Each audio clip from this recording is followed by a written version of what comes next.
Three dimensional geometry के इस question में हमारे पास दो लाइन गिवन है, हमें प्रूफ करना है कि ये लाइन क्या है, पैरेलल है। तो यहाँ मैं थोड़ी सी जानकारी दे देता हूँ। जब तक जानकारी हमको नहीं होगी, बेसिक चीज़ें नहीं मालूम होगी, हम इस तरह के क्वेश्चनों को नहीं बना पाएंगे। लाइन का जो इक्वेशन होता है R vector equal to A1 A vector plus lambda B vector, ये लाइन का इक्वेशन है। ठीक, वेक्टर फॉर्म में किसी लाइन का इक्वेशन है। इस फॉर्म में ये दोनों लाइन दी गई है। ए वेक्टर वो वेक्टर है जो लाइन से पास हो रहा है, ये एक पॉइंट का वेक्टर है जिससे लाइन पास हो रही है, और बी वेक्टर वो वेक्टर है जिसके लाइन पैरेलल है। बी वेक्टर लाइन का पैरेलल वेक्टर है, ये मेन होता है, इसी से ही हमको पता चलता है लाइन पैरेलल है, परपेंडिकुलर है, उनके बीच का एंगल निकालना है, तो हमको मेन ये बी वेक्टर की ज़रूरत पड़ती है। बी वेक्टर क्या है, इस लाइन का पैरेलल वेक्टर है। ठीक, जब दो लाइन हम लेते हैं, एक ये लाइन हो गई, एक दूसरी लाइन हो गई A vector plus lambda B vector, तो इनको अलग अलग पहचानने के लिए इसमें 1 लिख देते हैं, और ये 2 हो गया, ये एक लाइन दूसरी लाइन। आर वेक्टर लाइन का पोजीशन वेक्टर है, आर का मतलब होता है XI plus YJ plus ZK।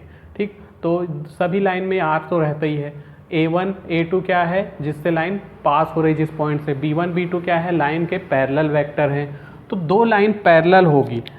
ठीक, इसकी कंडीशन है, कंडीशन फॉर लाइन पैरेलल बोल सकते हैं। ठीक, या लिख सकते इफ़ लाइंस आर पैरेलल।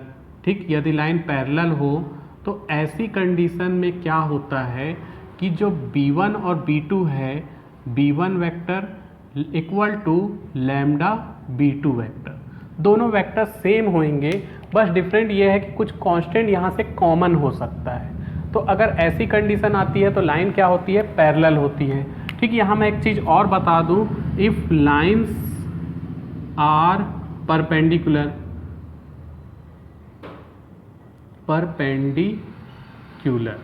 तो लाइन अगर पैरेलल है, इफ़ लाइंस आर पैरेलल तो B1 vector equal to lambda B2 vector, और परपेंडिकुलर होने की कंडीशन होती B1 vector into B2 vector equal to 0। तो इस क्वेश्चन में हमें प्रूफ करना है कि लाइंस आर पैरेलल, तो हम ये कंडीशन देखेंगे। तो यहाँ सॉल्व लिख देते हैं और B1 B2 की वैल्यू लिख देते हैं। सॉल्व B1 वेक्टर की वैल्यू जो है, B1 वेक्टर इक्वल टू क्या है, 2i प्लस j। तो यहाँ हमने B1 B2 वेक्टर निकाल लिया, पहले लाइन का पैरेलल वेक्टर, दूसरे लाइन का पैरेलल वेक्टर। अब हमको ये कंडीशन चाहिए, तो ये कंडीशन ऐसी भी हो सकती है, पहले हम B2 ले लें, B2 वेक्टर क्या है, 6i plus 3j plus 6k।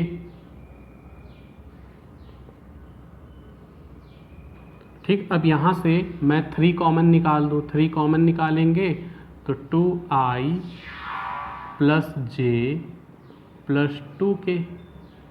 ठीक, तो 2i plus j plus 2k की वैल्यू क्या है, B1 वेक्टर। तो देख सकते हैं, यहाँ लिख सकते हैं हम लोग, बिकॉज जो B2 वेक्टर है वो इक्वल टू 3B1 वेक्टर। ये स्टेप सी कंडीशन है ना, ये आगे पीछे हो सकता है, B2 इधर लिख लो, B1 इधर लिख लो। ठीक, मतलब दोनों के जो पैरेलल वेक्टर है, दोनों लाइन के पैरेलल वेक्टर, उसमें से एक वेक्टर दूसरे वेक्टर की इक्वल होगा, बस कांस्टेंट क्या रहेगा, बाहर रहेगा। तो इसको चाहते तो इधर भी भेज सकते थे। तो इस कंडीशन में क्या होती है, लाइंस पैरेलल।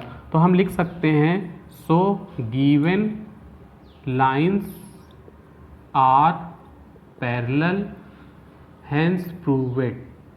यही हमें प्रूफ करना था, हैंस प्रूव इट।